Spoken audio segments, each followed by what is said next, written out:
시편 139편 14절부터 16절까지 말씀입니다. 우리 다 같이 함께 합독하시겠습니다. 시작합니다.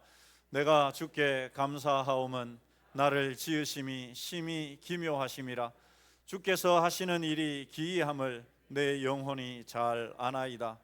내가 은밀한 데서 지음을 받고 땅의 깊은 곳에서 기이하게 지음을 받은 때에 나의 형체가 주의 앞에 숨겨지지 못하였나이다. 내 형질이 이루어지기 전에 주의 눈이 보셨으며 나를 위하여 정한 날이 하루도 되기 전에 주의 책에 다 기록이 되었나이다. 아멘. 네, 구약 성경에 나오는 중요한 인물들 중에 특별히 요나 선지자는 참 특이한 사람입니다. 왜냐하면 성경의 주요 인물들 대부분은 신앙적으로 우리가 볼 때에 무언가 정말 본받을 만한 부분이 있고 그런 경지에 도달해 있는 사람들이 대부분이죠. 그런데 이 요나 선지자는 그렇지 않습니다. 일반적으로 우리가 생각하는 이 선지자에 대한 이 그림이 있지 않습니까? 우리가 일반적으로 생각하는 선지자는 어떤 사람입니까?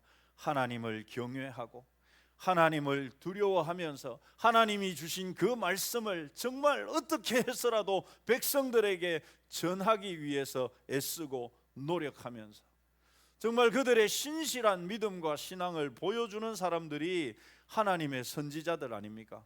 그런데 이 요나 선지자는 처음 등장하면서부터 우리에게 실망을 안겨줍니다. 하나님이 저기 다메섹으로 가라고 했는데 이 요나는 그것을 거절하고 다시스로 가는 배에 올라탑니다. 그리고 어떻게 하느냐? 이렇게 합니다. 우리 같이 읽어보시죠. 시작합니다. 요나는 배 밑층에 내려가서 누워 깊이 잠이 든지라. 좀 속된 표현을 쓰자면 에라 모르겠다, 될 대로 되라 이러고 배 밑에 층에 내려가 가지고, 왜 밑에까지 내려갔을까? 저는 그렇게 생각합니다. 배 밑에 내려가 가지고 거기 이렇게 숨어 있으면 하나님이 보지 못할 거야. 요나는 자기가 하나님께서 다메섹에 가서 말씀을 전하라고 했는데 다시스로 가는 배를 타고서는 그래도 뭔가 이래 찜찜했겠죠. 하나님이 이거 보고 그래서 배 밑층에 내려가서는 거기서 여러분 편안하게 천하태평으로 잠을 잡니다. 내가 배 밑에 깊이 들어가 있으면 하나님이 보지 못하실 거야. 마치 여러분 어린아이가 아빠랑 숨바꼭질을 하다가는 이불 속에 머리만 푹 뒤집어 쓰고 들어가 가지고는 아빠가 나를 못 찾을 거야 라고 생각하는 것처럼 요나 선지자는 그렇게 하나님을 생각하고 있었던 것으로 보입니다. 그는 보이지 않는 곳에 숨으면 내가 하나님이 보이지 않으니까 하나님도 나를 보지 못하실 거라고 그렇게 생각했던 것이죠.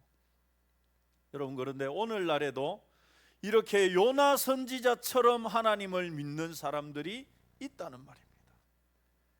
내가 하나님을 안 보니까, 하나님이 안 보이니까, 내 눈에 하나님이 안 보이니까 하나님도 나를 보지 못한다는 것이죠. 그들은 오히려 사람을 더 두려워합니다. 하나님은 두려워하지 않습니다. 같은 교회 다니는 집사님이 볼까, 권사님이 볼까 조심은 하면서도, 담임 목사님 혹시 만나게 될까 조심은 하지만 항상 우리를 보고 계시는 하나님의 시선은 대수롭게 여기지 않습니다. 사람의 눈은 두려워하지만 정작 하나님은 보지도 듣지도 못하는 우상으로 하나님을 만들어 버리는 것이죠. 본문을 쓴 시편 139편은 이 다윗의 시인데요, 이 본문을 쓴 다윗은 그렇지 않습니다. 다윗은 하나님께서 나의 전부를 다 알고 계신다 고백합니다. 우리 다윗의 고백을 같이 한번 읽어보시죠. 시작합니다. 여호와여, 주께서 나를 살펴보셨으므로 나를 아시나이다. 주께서 내가 앉고 일어섬을 아시고 멀리서도 나의 생각을 밝히 아시오며 나의 모든 길과 내가 눕는 것과 살펴보셨으므로 나의 모든 행위를 익히 아시오니 여호와여 내 혀의 말을 알지 못하시는 것이 하나도 없으시니이다.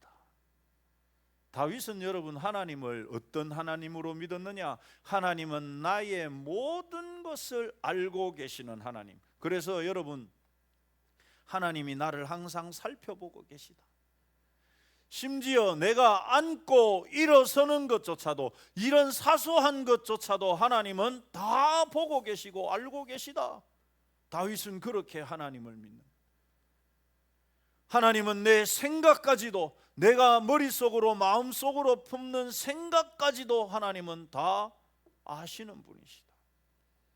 내가 가는 모든 길을 알고 계시고 내가 눕는 것도 보고 계시고, 그래서 나의 모든 행위를 모르시는 것이 하나도 없으시다. 뿐만 아니라 내 입술에, 내 입으로 하는 말들도 하나님은 전부 다 알고 계시다. 여러분, 이것이 다윗이 하나님을 믿는 그 하나님에 대한 믿음이었습니다. 그래서 다윗은 계속해서 이렇게 고백합니다. 우리 또 같이 읽어보십시다. 시작합니다. 내가 주의 영을 떠나 어디로 가며 주의 앞에서 어디로 피하리이까? 내가 하늘에 올라갈지라도 거기 계시며 스월에 내 자리를 펼지라도 거기 계시니이다. 내가 새벽 날개를 치며 바다 끝에 가서 거주할지라도 거기서도 주의 손이 나를 인도하시며 주의 오른손이 나를 붙드시리이다. 다윗은요, 하나님을 피해서, 하나님이 안 보시는 곳으로 피해서 갈 수 있다 없다? 없다. 그런 자리는, 그런 장소는 있을 수가 없다. 심지어 하물며 여러분, 다윗이 뭐라고 하느냐? 내가 하늘에 올라가더라도, 하늘에 올라가도 거기 하나님 거기 계시고, 내가 스월, 심지어 지옥에 내려가더라도 거기서도 하나님이 나를 만나주시고, 내가 날개를 달고서 저 바다 끝에 가서 살더라도 하나님은 거기서도 내 삶을 인도해 주시는 분이시다. 사랑하는 성도 여러분, 오늘날도 요나처럼 하나님을 믿는 사람이 있는가 하면 다윗처럼 하나님을 믿는 사람도 있습니다. 여러분, 우리는, 이 자리에 계신 우리 성도님들은 과연 하나님을 어떤 하나님으로 믿고 계십니까? 우리 좌우로 한번 여쭤보실까요? 요나처럼 믿습니까? 다윗처럼 믿습니까?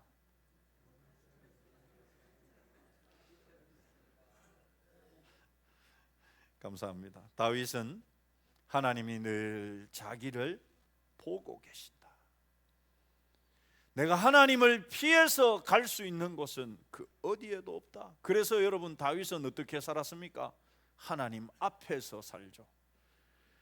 그것을 라틴어로 뭐라고 그럽니까? 네 글자로 코람데오. 한번 따라서 하시죠. 코람데오. 하나님 앞에서라는 말입니다.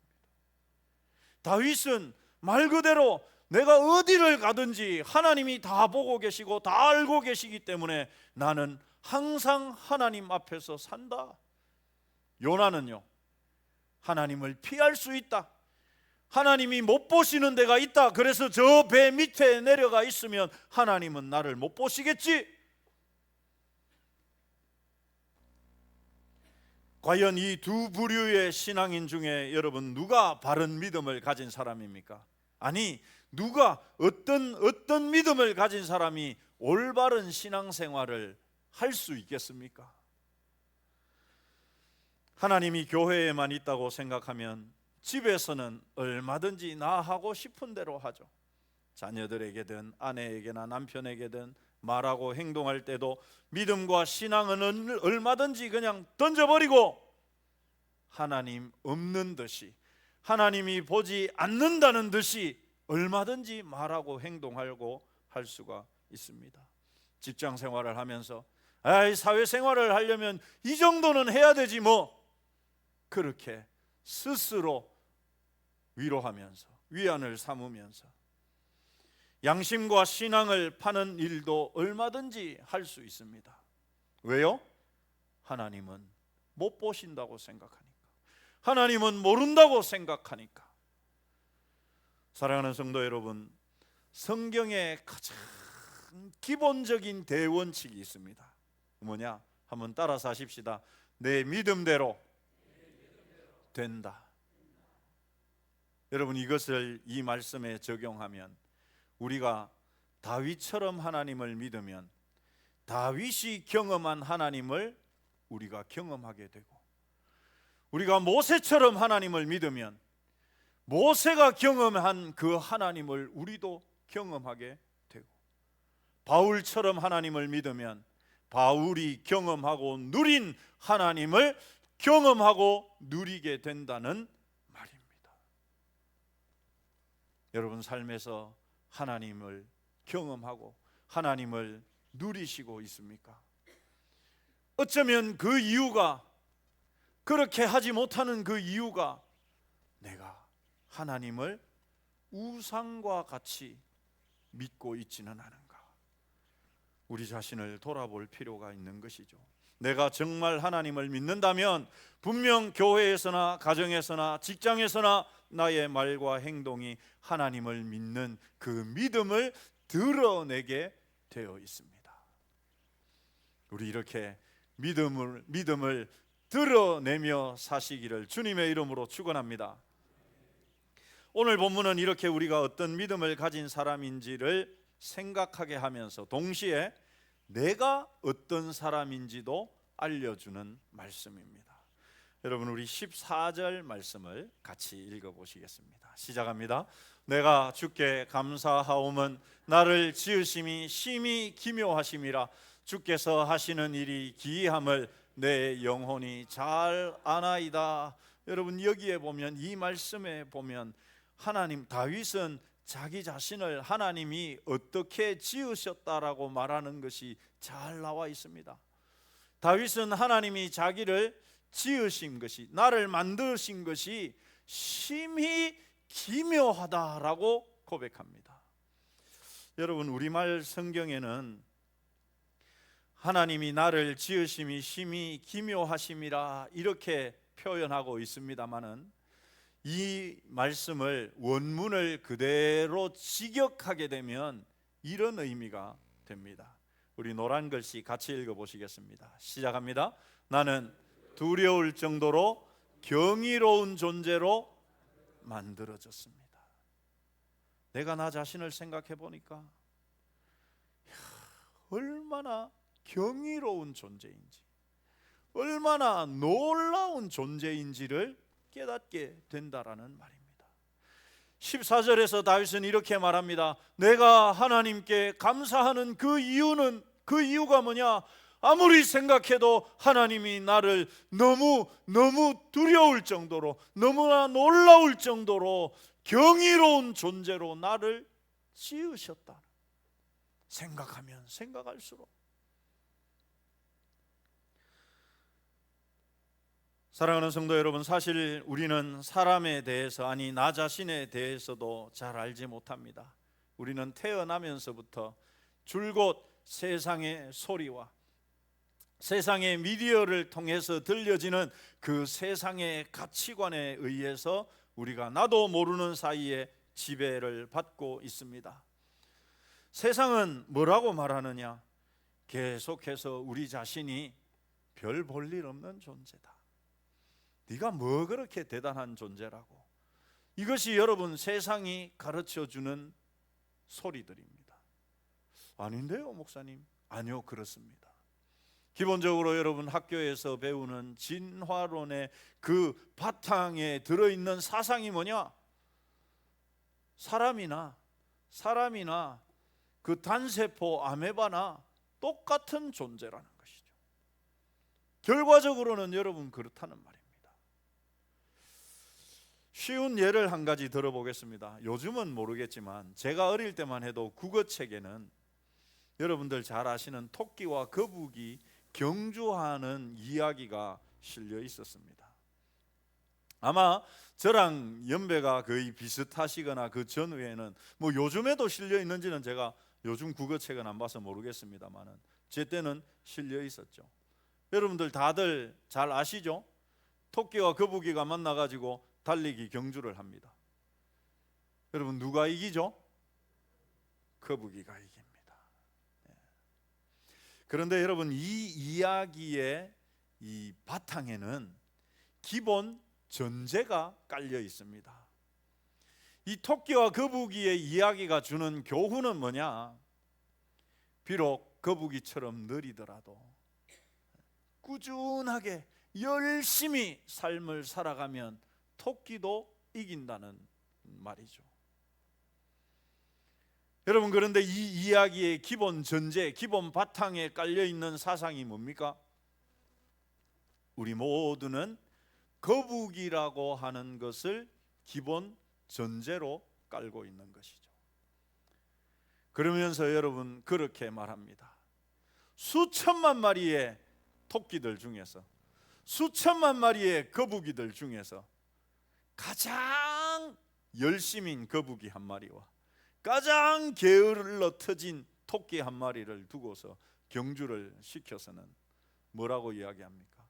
이렇게 거북이처럼 땀을 뻘뻘 흘리면서 열심히 살면, 열심히 일하면 언젠가 토끼도 이길 수 있는 거북이가 될 수 있습니다. 사랑하는 성도 여러분, 우리는 토끼면 안 됩니까? 우리는 여러분 거북이여야 합니까? 그런데 우리도 모르는 사이에 세상은 그렇게 우리를 길들여 갑니다. 너희들은 토끼가 될 수 없어. 너희들은 거북이야. 그런데 거북이도 열심히 땀을 벌벌 흘리면서 쉬지 않고 일하면 토끼를 이길 수도 있어 라고 알려주죠. 제가 너무 단순한 동화를 극단적으로까지 말씀드리는지도 모르겠습니다만은 여러분 세상의 다양한 소리들은 우리 자신을 별로 대수롭지 않은 존재라고 우리에게 가르칩니다. 그러나 오늘 다윗은 저와 여러분이 특별한 존재라고 이야기합니다. 하나님께서 우리를 지으실 때 얼마나 고귀하고 특별하게 만드셨는지 소름이 돋을 정도다. 정말 생각해 볼수록 소름이 끼칠 정도로 내 존재가 얼마나 존귀하고 대단한지를 모르겠다. 이렇게 다윗은 고백합니다. 비록 약점이 있고 실수도 하지만 사람은 하나님께서 특별하게 창조하셨습니다. 여러분 하나님이 사람을 어떤 존재로 만드셨는지 우리가 다 잘 알지만 같이 읽어보시죠. 시작합니다. 하나님이 이르시되 우리의 형상을 따라 우리의 모양대로 우리가 사람을 만들고 그들로 바다의 물고기와 하늘의 새와 가축과 온 땅에 기는 모든 것을 다스리게 하자. 우리 사람이 어떤 존재냐? 이 우주 만물 가운데 수많은 동물들과 모든 존재하는 것들 가운데서 유일하게 하나님의 형상을 따라서 창조된, 하나님의 모양대로 하나님이 직접 만들어 주신, 그래서 여러분 바다의 그 수많은 물고기들, 하늘을 날아다니는 새들, 이 땅에 살아가는 모든 짐승들까지 다 다스릴 수 있는 존재로 하나님이 우리를 그렇게 만드셨습니다. 이렇게 귀한 존재였기 때문에 우리를 구원하시기 위해서 어떻게 했습니까? 하나님의 아들이 사람의 몸을 입고 이 땅에 오셔서 십자가에 죽으시면서까지 우리를 구원하시려고. 왜요? 우리는 그런 존재들이기 때문에, 그런 가치가 있는 자들이기 때문에 예수님의 목숨만큼의 가치가 있기 때문에 예수님만큼의 가치가 바로 저와 여러분의 가치입니다. 그런데 세상을 살아가다 보니까 이리 치이고 저리 밟히고 이렇게 실수하고 저런 실수를 하고 그러다 보니까 나도 나 자신을 어떻게 생각하느냐? 별 볼 일 없는 존재. 아휴, 나 같은 게. 우리 자신을 스스로 비하하고 자기 자신에게 스스로 상처를 주면서 우리가 살아가고 있더란 말입니다. 돈 좀 없다고, 공부 좀 못한다고, 불행한 일 한번 겪었다고 여러분 우리 자신의 이 고유한 가치가 사라질까요? 그렇지 않습니다. 여러분 여기 얼마짜리입니까? 5만 원짜리가 있습니다. 그렇죠? 제가 이걸 꾸겠습니다. 그렇다고 해서 여러분 이 5만 원짜리의 가치가 5만 원이 아니라 4만 원이 됩니까? 이거 지금 은행에 가져가면 얼마로 쳐줍니까? 5만 원입니다. 막 때를 좀 묻히고 놓고 막 발로 막 밟았습니다. 그러면 이거 때 묻었으니까 너 밟혔으니까 너 5만 원 아니고 3만 원짜리가 됩니까? 여러분 3만 원짜리입니까? 아닙니다.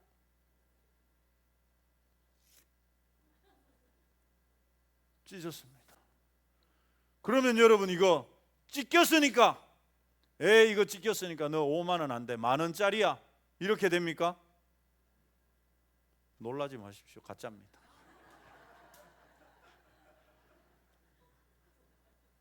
여전히 얼마짜리입니까? 5만 원짜리입니다. 그런데 여러분 세상의 논리는 그렇습니다. 야, 너는 공부 좀 못하니까 너는 5만 원짜리 아니고 너는 4만 원짜리야. 너는 못생겼으니까 너는 5만 원짜리 아니고 너는 3만 원짜리야. 너는 찢어졌으니까 너는 밟혔으니까 너는 5만 원짜리 아니고 만 원짜리라고 세상은 끊임없이 그렇게 우리의 가치를 평가합니다. 아닙니다, 여러분. 우리 한번 따라서 하십시다. 나는 이렇게까지 따라서 하셔야죠. 나는 예수님 짤이다. 믿으십니까? 왜 우리가 예수님 짤입니까? 예수님이 나를 구원하기 위해서 목숨을 버려주셨으니까 나는 얼마짜리다? 나는 예수님 짤이다. 우리 한 번 더 따라서 하십시다. 나는 예수님 짤이다. 그런데 여러분 세상을 살아가다 보니까 이리 치이고 저리 밟히고 세상의 가치관에 의해서 이 예수님 짤이가 5만 원짜리도 안 되고 만 원짜리도 안 되고 몇천 원짜리밖에 되지 않는 그런 존재로 우리 자신을, 나 스스로도 그렇게 나 자신을 평가할 때가 많이 있다는 사실입니다. 하나님은 우리 한 사람 한 사람을 너무나 존귀하고 소중한 존재로 지으셨습니다. 예수님이 이 땅에 오셔서 나를 대신해서 죽으시고 그 값을 지불할 정도의 존재가 바로 우리 자신이라는 것이죠. 그래서 여러분 다윗은 본문 15절에서 이렇게 이야기합니다. 우리 같이 읽겠습니다. 내가 은밀한 데서 지음을 받고 밤의 깊은 곳에서 기이하게 지음을 받은 때에 나의 형체가 주의 앞에 숨겨지지 못하였나이다. 여러분 무슨 말입니까? 다윗은 하나님께서 자기를 너무도 잘 아는다, 하나님이 나를 얼마나 잘 아는지 속속들이 다 알고 계시다라고 말합니다. 여러분, 이 세상에서 의사 선생님 한 명만 알아도 좋습니까? 안 좋습니까? 도움 받을 일이 참 많습니다. 검사 한 명만 알아도 이런저런 많은 도움들을 받을 수 있습니다. 그런데 여러분, 하나님이 알아주시는 사람, 우리는 어떤 사람입니까?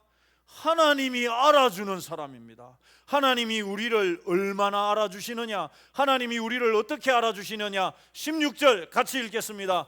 내 형질이 이루어지기 전에 주의 눈이 보셨으며 나를 위하여 정한 날이 하루도 되기 전에 주의 책에 다 기록이 되었나이다. 여러분, 이게 무슨 말이냐? 내가 아직 형질을 이루기도 전에, 어머니 뱃속에서 만들어지기도 전에 벌써 하나님이 나를 보고 계시고 나를 알고 계시다는 말입니다. 내가 만들어지기 하루도 되기 전에 하나님이 벌써 나에 대해서 정말 속속들이 책에 다 기록해 두실 정도로, 그 정도로 하나님이 나를 알아주시는 존재다. 여러분, 이 자리에는 자녀들을 낳아본 경험이 있으신 분들이 많으시죠. 자녀가 태어날 때 여러분 어떻게 합니까? 아직 태어날라마 10달이나 남았는데 임신 소식을 알면서부터 뭐합니까?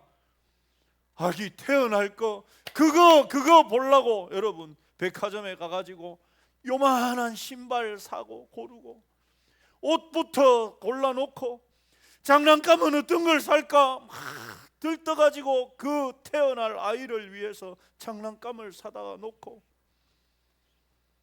16절의 말씀은 바로 하나님이 저와 여러분을 그렇게 취급하신다는 말입니다. 내가 아직 엄마 뱃속에 형질이 형성도 되기 전인데도 이미 하나님은 나를 보고 계시면서 저거 그래서 하루도 되기 전에 어떻게 한다고? 하나님 책에다가 다 적어놓고. 얘는 매운 거를 잘 못 먹으니까, 얘는 단 거 많이 먹으면 안 되고, 얘는 어떤 일들을 좋아하고, 하나님이 하나님의 책에다가, 기념책에다가 그렇게 다 적어 놓으신다. 우리는 세상의 소리로 인해 우리 자신을 대수롭지 않은 존재로, 시시하고 볼품없는 존재로 생각하고 스스로 자기 자신을 비하하면서 그렇게 살아갑니다. 남이 상처를 주지 않아도 나 자신이 나 자신에게 상처를 주면서 그렇게 살아갑니다. 사랑하는 성도 여러분, 저와 여러분은 부모님의 실수로 세상에 나온 존재가 아니라 하나님께서 어머니 뱃속에 형성되기도 전에 저와 여러분의 존재를 아시고 그래서 기록하시고 하나님의 형상과 모양대로 우리를 빚으셔서 친히 만드신 존재들입니다. 그야말로 신묘막측한 존재, 놀랍고 경이로운 존재가 저와 여러분입니다. 여러분, 우리 옆 사람에게 한번 알려주십시다. 내가 그런 사람입니다. 여러분, 이건 자신감 있게 한번 하셔야 됩니다. 딱 옆 사람 눈 딱 쳐다보면서 제가 그런 사람입니다. 한 분도 빼지 말고 다 하시기 바랍니다. 한 번 더 하십시다. 제가 그런 사람입니다. 세상이, 여러분, 세상이 뭐라고 해도 짓밟고 꾸기고, 너는 짓밟혔으니까, 너는 더러워졌으니까, 너는 10,000원짜리라고, 너는 20,000원짜리밖에 안 된다고, 여러분 공부 좀 못한다고, 외형적인 부분들이 좀 뭐 그렇다고, 아닙니다. 우리는 똑같이 하나님께서 존귀한 존재로 지은 사람들입니다. 세상은 계속해서 우리를 거북이라고 말하고 우리의 절대 가치를 상대 가치로 평가 절하시켜 갈 것입니다. 그러나 저와 여러분은 너무도 소중하고 존귀한 자로 특별한 하나님의 손으로 창조된 특별한 존재들이라는 사실을 반드시 기억하시기 바랍니다. 때로는 세상의 눈초리나 세상의 가치관 때문에 나 자신이 비참하게 여겨질 때도 분명히 있습니다. 그러나 다시 아니야, 나는 예수님 짤이야. 그렇게 하나님이 저와 여러분을 보시는 그 관점으로 우리 자신을 회복하셔서 하나님의 존귀한 자로, 우리 자녀들도 그렇게 존귀하게 여기고, 우리 서로도 그런 가치로 서로를 존중하고, 나 자신도 나 스스로를 그런 값진 존재, 특별한 존재로 하나님 앞에 세워가시는 그런 저와 여러분 되시기를 주님의 이름으로 축원합니다. 기도하십시오.